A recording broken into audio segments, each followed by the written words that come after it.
This podcast is supported by Music Theater of Wenatchee, celebrating 64 years of bringing stories to life. From show-stopping musicals to powerful plays, the Music Theater of Wenatchee stage is where stories come alive.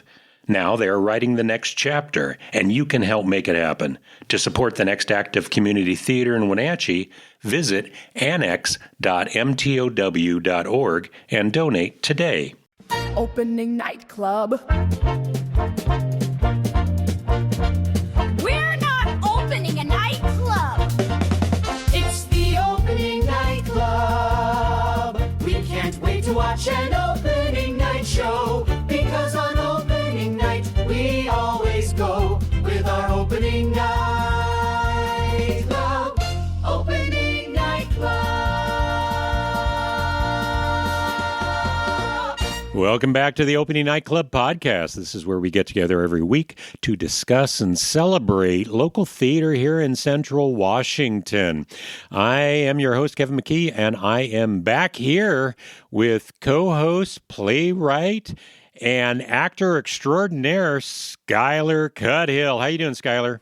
Kevin, I come to you triumphant today. I am a champion in the world of losing money on vanity projects. But I have done it. We did it. And people came to it. And what a vanity project it was.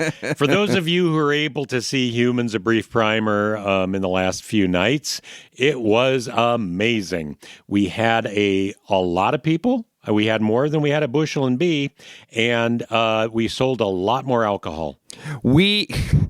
Per capita, this must be one of the highest booze selling events at MTW. I think they did quite well at the concessions booth. Well, so we did it on a Friday and a Saturday, right? And it was remarkable how different the audiences were. Because the Friday audience was a little bit smaller, but we sold a huge amount of booze. Yeah. Right. They were they were outright rowdy. They were hooting at everything. And then the Saturday audience was larger.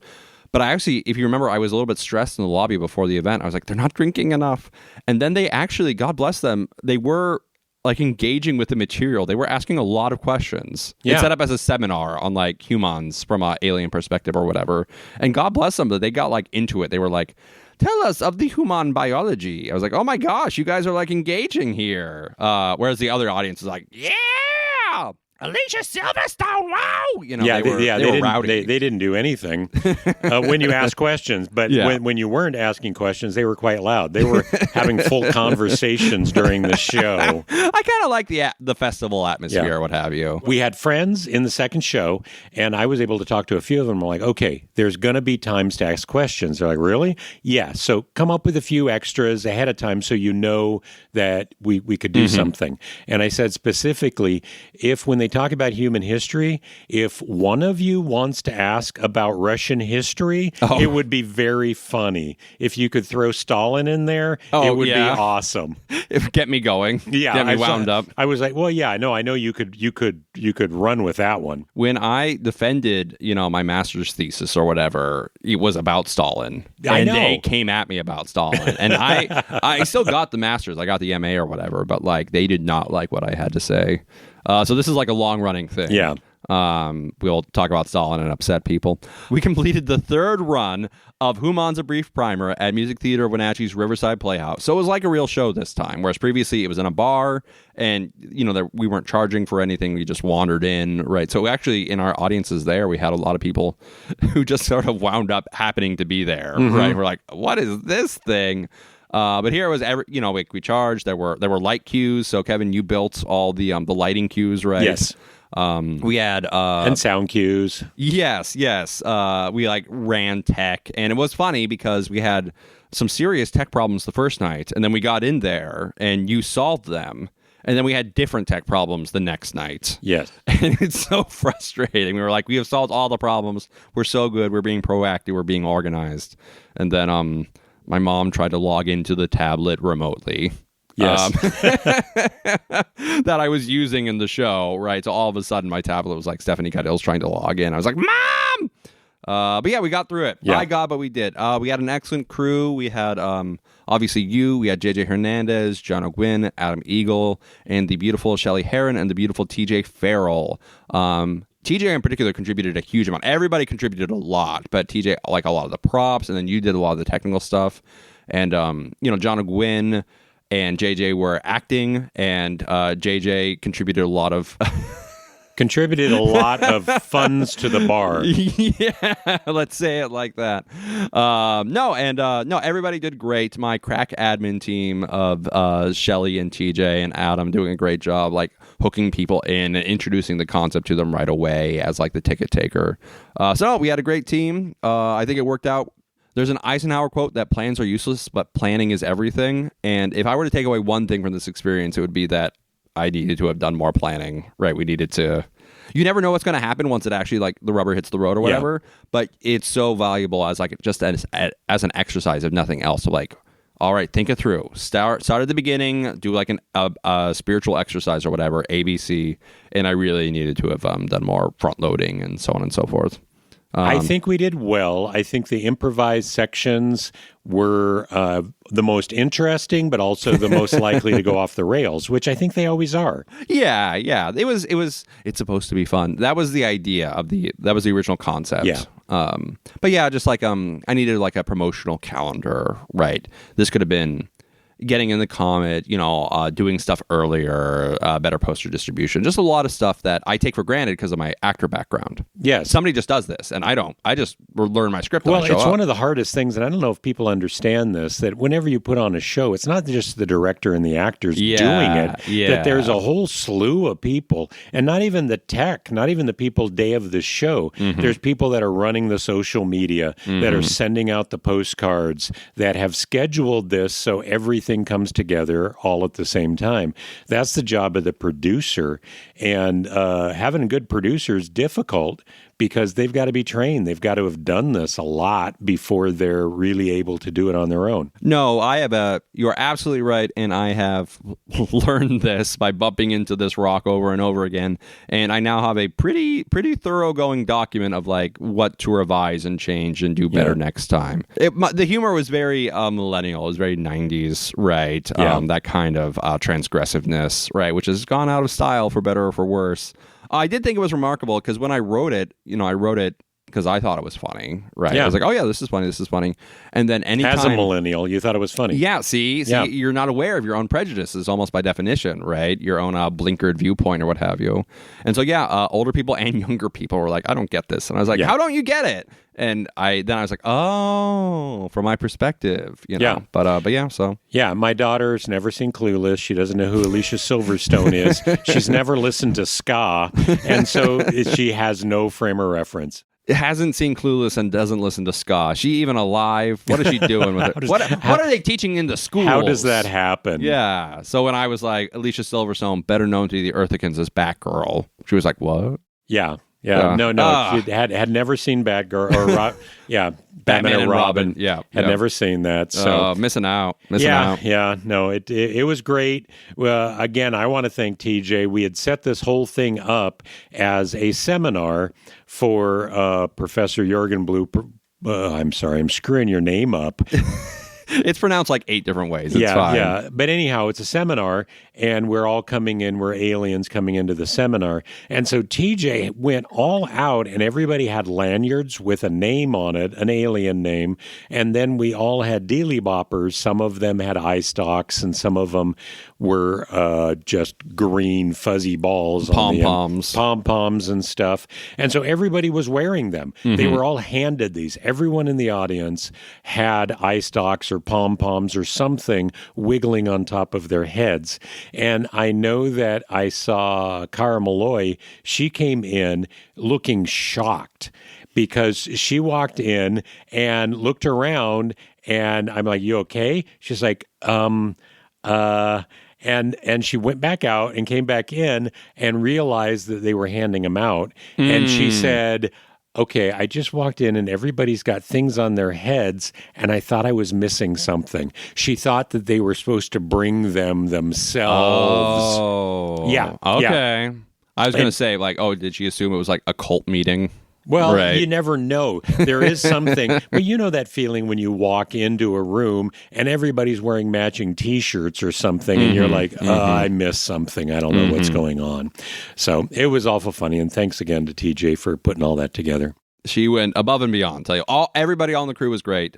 Just we love our gal. Do we want to talk about other stuff? We're going to dive right into your show. Well, we wanted to talk about our cross promotion. Number one, in the show, we promoted the Countess of Pocatello, the show which will change the world. But number two, we also promoted this show, the podcast. Well, you had a section on true crime podcasts. Yeah. I don't know how you could have avoided true crime podcasts and be listening to this one, but it's possible you haven't. They're very popular. Yeah. So the last time we did it, or not the last time, but the time before, it was clear that the show needed to be lengthened. Right. It was very, very short. And so I was like, all right, so what's another, like, if we're going to say that like 1/3 of human culture is something very funny, what is it? Something that's very prevalent, but something that's kind of lowbrow, that's like easy to make fun of. And I came up with a lot of different ideas, wrestling, pornography, and eventually the one that we settled on was true crime podcasts, because they're so ubiquitous. And I listen to like hundreds of these, right? I listen to a huge amount of podcast material.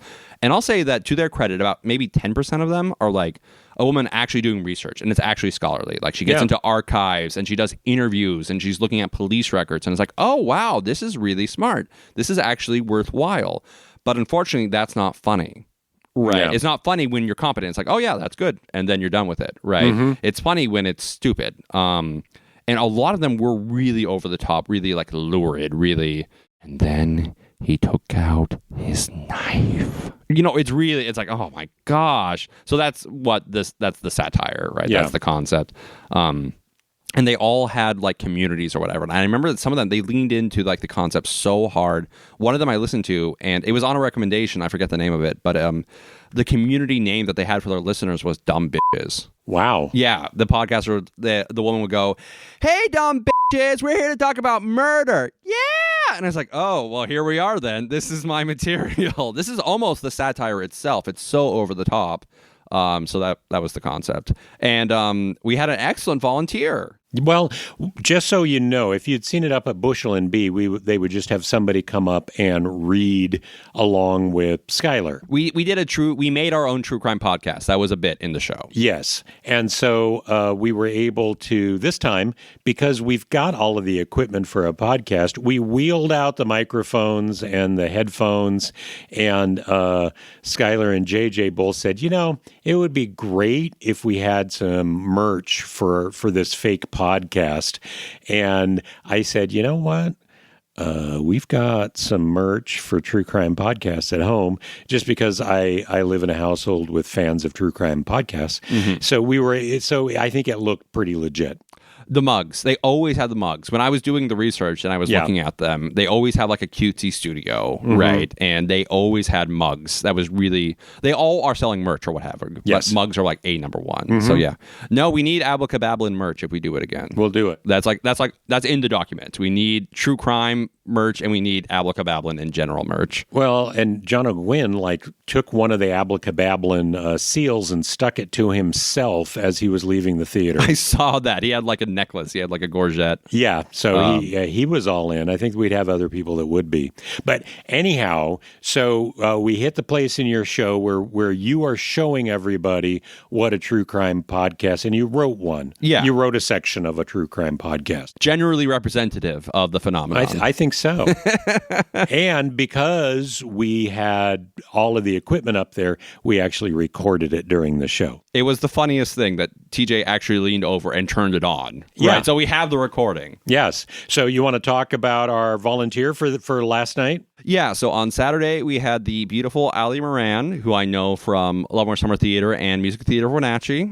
She's a very gifted actress, and she works for one of my friends in a shop in Leavenworth, so I see her regularly. And she raised her hand when I asked for a volunteer, because the true crime podcasts are almost always two hosts. Mm-hmm. And one says, and then this happened, and the other provides color commentary, right? The other goes, oh my gosh. That's the bit. So Allie Moran narrated the facts of the case as they were, and I threw in the commentary. And that was it. And Allie did a great job. Allie was a real hero. No, it worked really well. And because we did hit record, this might be the first time we're doing any editing on this podcast. So beyond just me being offensive or whatever. So we're going to let everybody here in on the secret, and we will reveal the audio section from Humans a Brief Primer. This is True Crime Podcast with Professor Jürgen Blooper and Allie Moran. And we're now ready. We're going to make our own true crime. We're going to make our own true crime podcast. When the killer was a boy, he was known in the neighborhood for torturing small animals Oh my gosh, that's so creepy. and for his piercing, hypnotic stare. Oh my gosh, that's even worse. He was said to have been very shy in school, but had a close relationship with his mother. He committed his first killing by hitting local college girl Vicky Tim in the head with a rock and then biting her. Oh my gosh, I can't even. Like, can you imagine that? Can you imagine being murdered? Just imagine it. It's so creepy.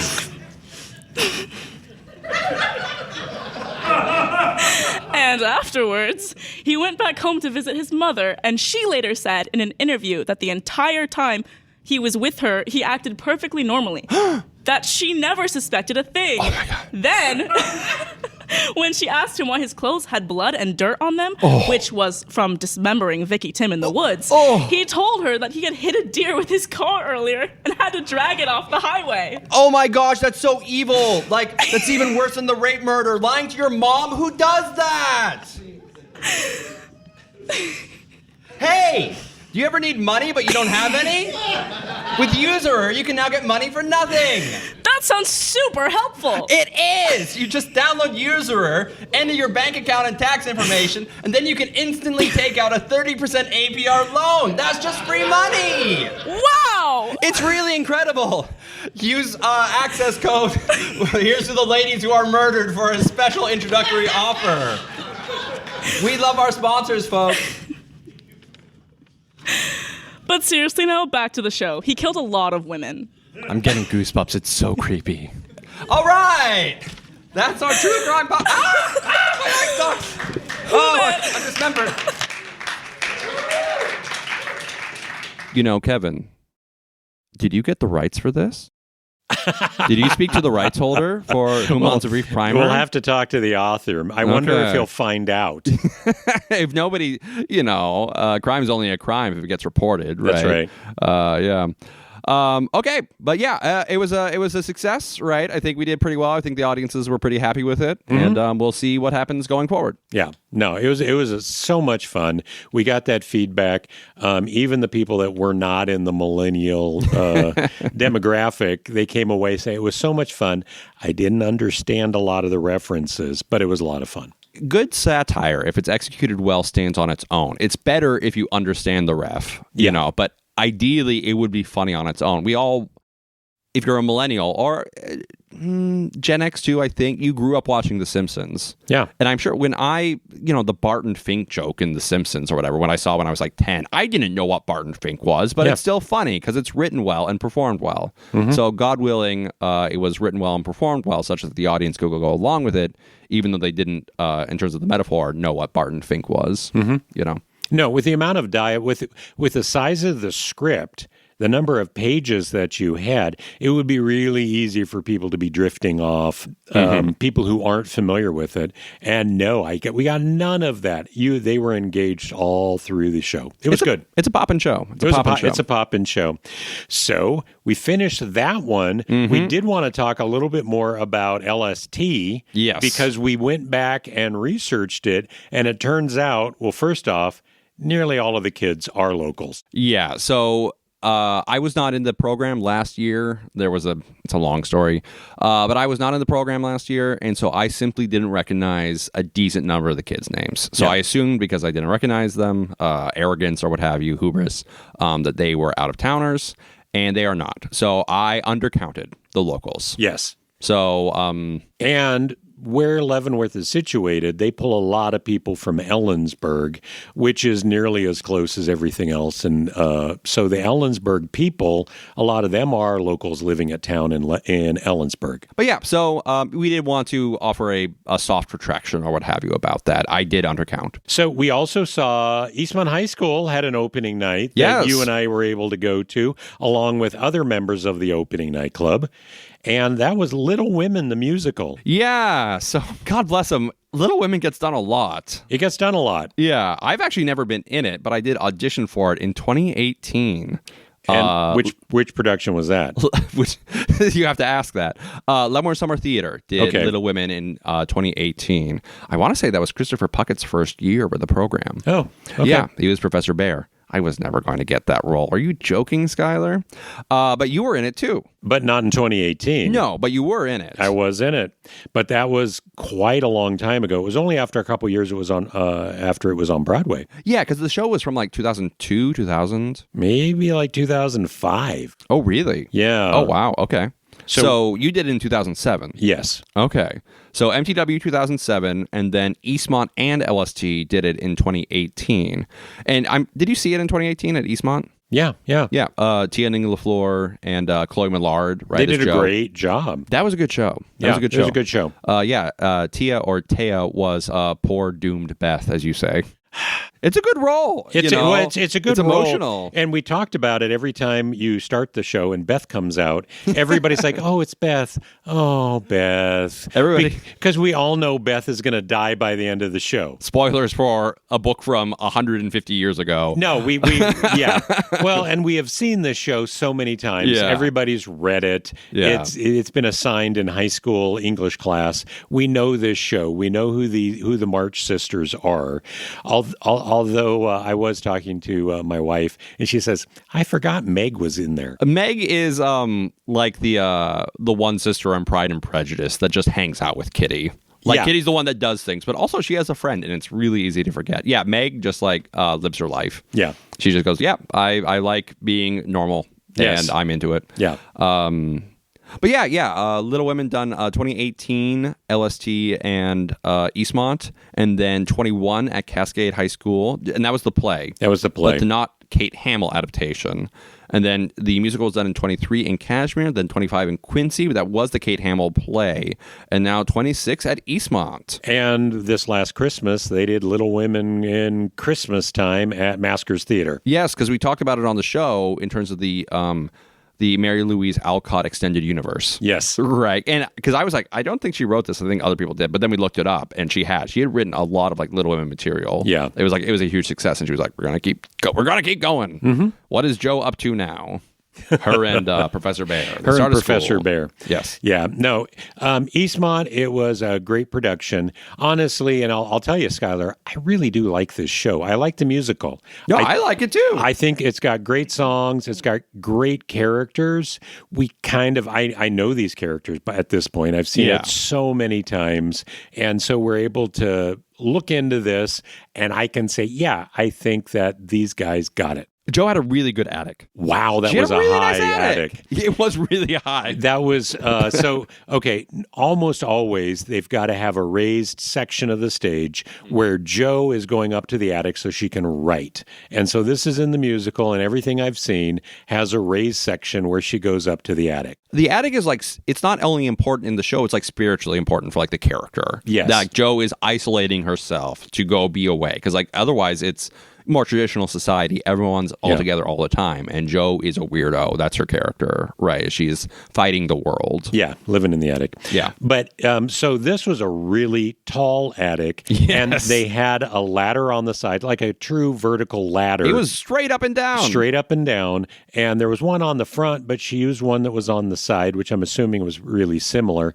And Joe, she was wearing a long dress most of the time, which if you've ever tried to climb a ladder in a long dress, it's difficult because you will keep stepping on your dress. You know me down at the shop, putting the sets together in my long dress. Yes, right. that's right. It's a perennial. When we did a little night music and the women had the really long trains, all of the men, it was constant because it's hard. And if you're not trained to do that or whatever, we were constantly stepping on the dresses, they were such beautiful dresses. It was such a shame. No. You didn't damage them, but still, you felt bad every time you did it. I felt bad for Clara, who was playing Joe, that she had to go up there. And the first time I saw her, she picked up the dress, tucked it into her waistband so that she could get her legs on the rungs and get up there. But then she finishes the big number at the end of Act 1. Yeah. Right? She finishes astonishing. Yeah. And now she's big, got her arms up, and all the lights go out. And she has to get down in complete darkness so she can get off the stage before they can close the curtain and go to intermission. And so she has to figure out, how does she get down that ladder? We were all waiting in the dark, and we were all like, we know the show. We know that Astonishing is the Act 1 finale. What are they waiting for? Because they weren't raising the house lights to start intermission or whatever. So I didn't put it together. You put it together. Oh, like, God bless her. I was worried about it. As soon as she was getting up to finish that song, I was like, she's going to have to come down in the dark. See, you were thinking, I was like, let me go buy a candy bar. What's going on? Come on. Come on. But yeah, Clara did great. Jo is one of those roles. Jo is not only the lead, but she's a huge lead. She is the show, right? Yeah. She is everything. But the whole cast did great, right? I particularly liked not Kitty. That's the Jane Austen equivalent, but Amy March, Rosemary Holcomb. Yeah? Yeah, she was charming. She was charming outside of the fact that we all hate Amy. Oh, I like Amy. Really? Yeah, I like the character. After she burns Joe's book? Listen, it's like Ed Wood said, okay? Your story improves as you move forward. It's true. It's true. Yeah, You keep at it. And Jo takes, she flips out or whatever, but it's true that compels her onwards. Well, some persecution is good for the artist. Jo might forgive Amy, but I never forgive Amy. And then she runs off with Lori. And then she steals basically the one that Jo should end up with. You hussy. Yeah. No, Jo needs an intellect. She couldn't respect Lori because he's a doofus. Well, yeah. Lori in this one was played by Jameson Maydall. And boy, he had Lori, I think, better than any other Lori I've seen. He was a good Lori. He was really good because he was able to play him as really more insignificant than Jo. And his lines say that, but it's always been played bigger. And so he was able to play it very subtly so that, yeah, you really didn't want Jo to end up with him because he just had that puppy dog hanger on. And I mean, Amy worked really well for that character. When I was younger and I saw the show, I remember going, this is such a tragedy that Jo doesn't wind up with Lori, right? Because like Lori is so devoted and he just loves her, right? And like they're matched in terms of like energy or what have you. And I remember in 2018, LST was Mason Atwood, a very young Mason Atwood. I think he was still in high school. I know he was still in high school. Yeah. Yeah. So he was like a ball of energy. He really attacked it, right? But now that I'm older and I've learned more things or what have you, I just like Mary Louise Alcott was smart, and she understood like the human condition or what have you, that like a person like Jo has to have somebody she can respect or whatever in her life. And so it has to be Professor Bayer or somebody like that who is like really well read and scholarly and somebody who knows things. Like the moment in terms of like a relationship dynamic, we're straying, but like just the moment Lori would say something stupid like, do you think birds actually fly? And Jo would be like, what have I done? Yeah. I made a huge mistake. It just wouldn't go. But yeah, and Professor Bayer was also done really well. Oh, he was fantastic. Yeah, that was McLean Larson, who was the male lead in Big Fish last year. Okay. And he was great last year. Yeah. And he's very good. Professor Bayer is just a smaller role, right? But it's a really good role. Yeah, he's got a couple songs. I think he did a fantastic job. He's got a great voice. Yeah. And I played the role, so I know that the songs do go up there. Yeah. And for a baritone, it's a tough role to hit the big notes in the Umbrella song. Yeah, that's a very emotional song. And that's like a Captain Von Trapp style song where like you're reserved, but you need to be like feeling forward, right? So like acting wise, it's very difficult, right? So no, McLean was great, and he maintained that accent, the German accent. It's not natural for most people to go into that German accent. I would never say Teg. Great line, very reliable response. Yeah, and the fantasy sections were really good. In the small, so this was obviously a bigger cast because it's a high school, but in the smaller ones, often it'll just be Jo acting out her stories. But when you have a larger cast, you have the whole ensemble come on to like act it out, and they were really fun. Yeah. Clarissa and Rodrigo and Braxton, they were great. And Juno Ha as the troll. Yeah. Yes. Yeah, had a little singing bit, and boy, she's got a great voice. Mm-hmm. And Addison was the female lead in that, the Was ingenue. Clarissa. Yeah, she was very funny. Yeah. Doing the stage contrivances. I am lost. That's Well, and then initially comes back, is given the sword and goes back and, claims her own throne. She was in it. She was great. She was great. I like Mary Louise Clifton as Meg. Again, it's the character that I think gets forgotten because she does just go away and have babies and isn't able to travel the world or burn books or do anything like that. She doesn't drop dead either. In the Kate Hamill one, she was by far the most sympathetic sister. Yeah. Because Kate Hamill did keep true to that. She made her complain a lot more, because of the angle or what have you. But yeah, I remember in the Quincy one, it was like, oh, she's the one normal one. Love it. Love it. She's like, yeah, I'm going to live my life. Well, she had a whole section where she was going through postpartum where she just didn't want to have kids anymore in the Kate Hamill version.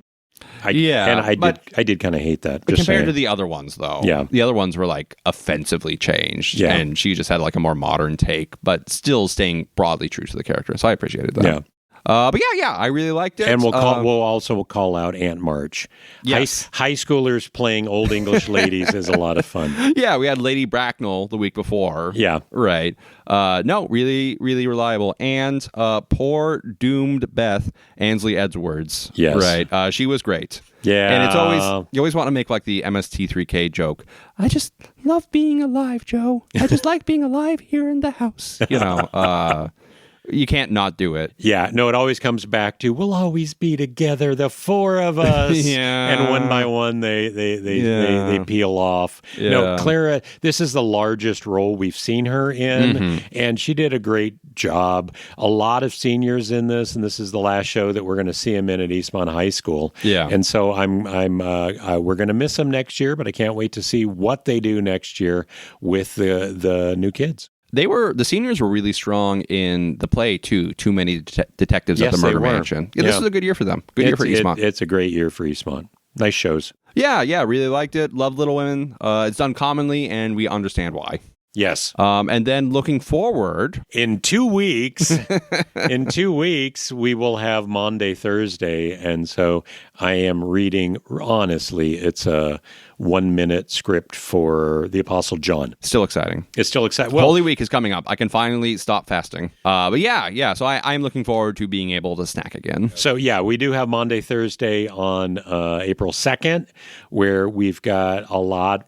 Really, half of the apostles are people that you've probably seen in theater in town. So we're having a pretty good time with it. It's been fun.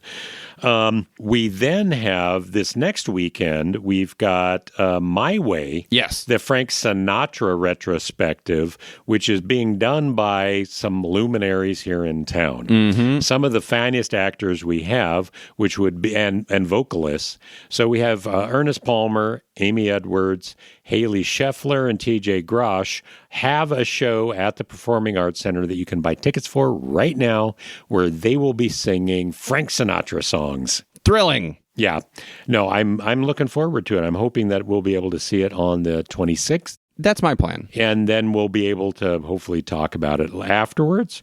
On April 2nd, we've got the Maundy Thursday show.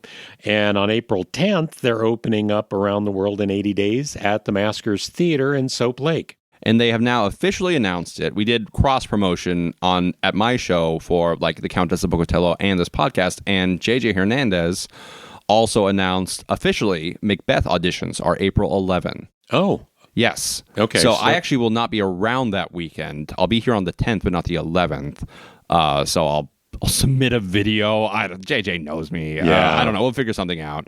But yeah, so if you are interested, JJ's going to need guys. He's going to need all people. You use guys as a non-gendered term, but just to be clear, right? Everybody who is interested in acting, interested in doing Shakespeare, it will be basically true to the story. Lots of times they adapt Shakespeare and they make it modern or goofy or something. This will be Macbeth. Right. It will be true to the spirit. They are going to edit it just for length, if nothing else. And I think there's too many Thanes. You can combine a lot of the Thanes. Back in the day, they wanted the theatrical effect because they had a lot of money, relatively speaking, or whatever. For us, we don't need so many things, I don't think. But everybody who's interested in Macbeth, anybody with like an acting spark to them who isn't already claimed by LST or Hot August Nights, please consider it. I won't be there, but I'll be there in spirit. I will be in the for show. the auditions. And when is the show going to be? It's going to be in August. The performances will be in August. The rehearsals are going to be almost entirely in July. Okay.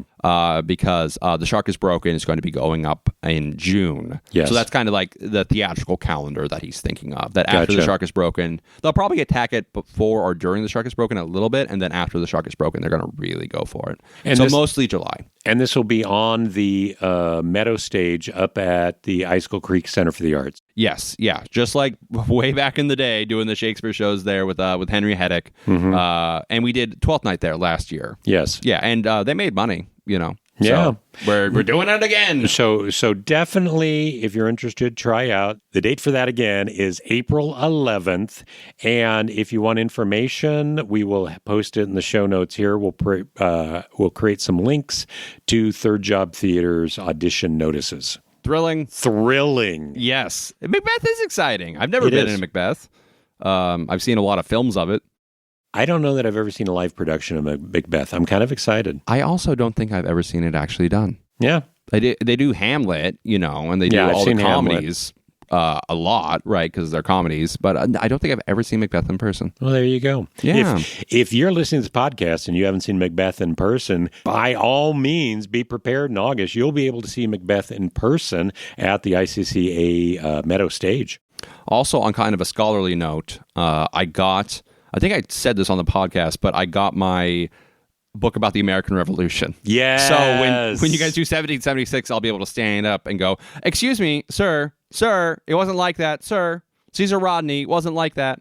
I'm a little worried that my character doesn't actually exist. It's just an amalgam of other characters that happen to be there at the Continental Congress. I refuse to believe that Richard Henry Lee was not kicking and dancing through the Continental Congress. I'm sure he was. So just in case you were wondering, what in the world are they still talking about? You can cut that all out. 1776 will be Hot August Nights, and we'll have more and more Independence Day information as we get closer to that, as we keep researching the 250th anniversary of this country. Also good context for America Sings by That's John Wagner. right. Yes. We've got a lot of patriotic stuff going on this podcast. Before we get there, Legally Blonde is opening up on April 29th, and we'll be there for opening night, I am sure, Yes. for Legally Blonde. No, we'll 100%. I'm committing right now. We are there. So that's the stuff we've got coming up, and boy, we've got a lot. We're kind of wrapping up the high school season, and we are wrapping up some of the things we've been working on. But we're going to start diving in to our spring shows. Well, you will probably have a lot of like interviews coming up, right? I will. All right. So Yeah, if I'm you're excited. Yeah. If you guys are sick of listening to me after saying 1 million words in Human's A Brief Primer, you're about to get your reprieve. There are a lot of good people still to be interviewed.